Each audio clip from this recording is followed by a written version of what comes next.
Hello folks, this is Jose. Just purchased a brand new 2009 Corolla from me.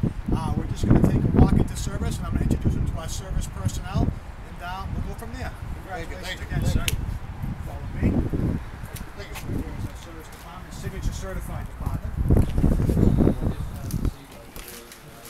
This is where you will go to do all your scheduled maintenance. How you doing, Brian? This is Brian and Mike, our sales reps. They will go over everything with you right now. Hey, sir. My name is Brian. We're going to pick up a new vehicle? Yes, sir. What kind of car you got? 2009 Corolla. Cool. Very nice. Just want to give you a couple of quick things here.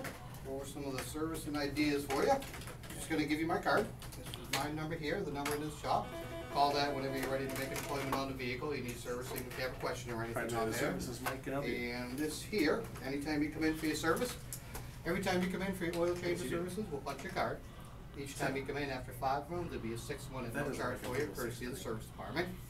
And on the new vehicles, if you're not aware, servicing on the new vehicles, they've kind of stretched it out. They do a 6-month or 5,000 mile service now. So every 6 months or 5,000 miles will be a basic service checkup on there. We'll This see you will tomorrow. give you a breakdown of what be coming in, Tomorrow coming at for the 6. service, oil change, rotate the tires, a small checkup on there. Thank you. Your maintenance light will also come on in the car approximately at every 5,000 miles, Jose. When you come in, and that'll remind you as well. Thank you. What can we No do for problem. you? If you have any questions or anything, give us a call. Thanks for Gotcha. stopping by. Okay. Appreciate it, sir. Thank Thank you. you, Brian. Thanks, Joe. You're welcome.